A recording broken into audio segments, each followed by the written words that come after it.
শোন বাবারা, আমার আর বেশি সময় নাই, আমার সময় শেষ হয়ে যাচ্ছে।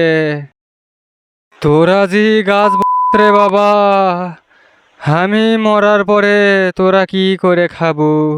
সেই জন্য আমি মরেও শান্তি পাচ্ছি না, কিন্তু মরার ডাক যখন আসছে তখন তো মরাই লাগবে। আমি তো করে দুই ভাইয়ের জন্যে হামাগরে পুকুরের পারত একটা পাল্লে থুয়ে দিছি।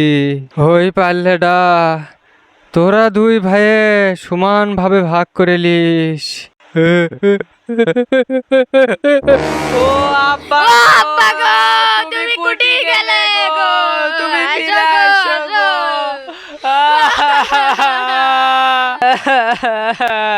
আব্বা যেহেতু মরে গেছে তাহলে আর কিছুক্ষণ থাকেটি। আব্বা যে পালের কথা কলো সেই পারলে আনি আমরা। হ্যাঁ হ্যাঁ আসো।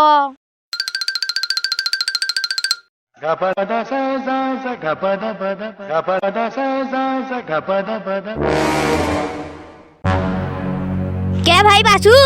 না রে পাইনি। তুই পাসু? না না, ভালো করে খোঁজ, আব্বা যেহেতু কষে তাহলে পাওয়া যাবি। তুই ঠিকই কছু।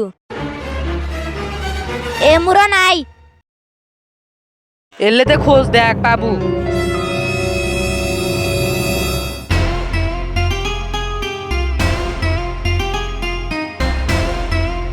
অনেকক্ষণ ধরে খুঁজলাম বুচ্চু, পেলাম না তো। ধর ভাই বস।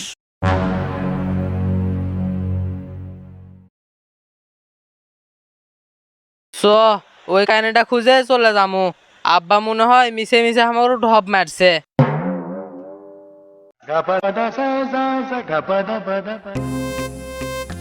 ভালো করে দেখ।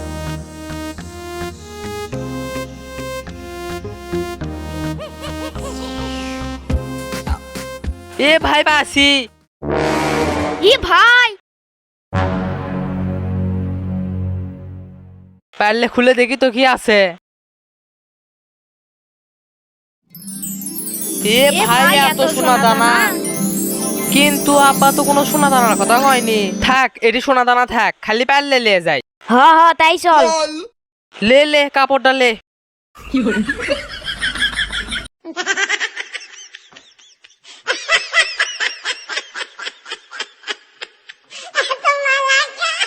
কে রে ভাই, পারলে তো একটা, আব্বা তো পারলে সমান ভাগে ভাগ করবে কসে, কিন্তু একটা পারলে সমান ভাগে ভাগ করবো কেমনে?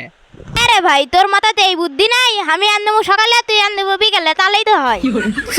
এ ভাই তোর মা তো সেই বুদ্ধি,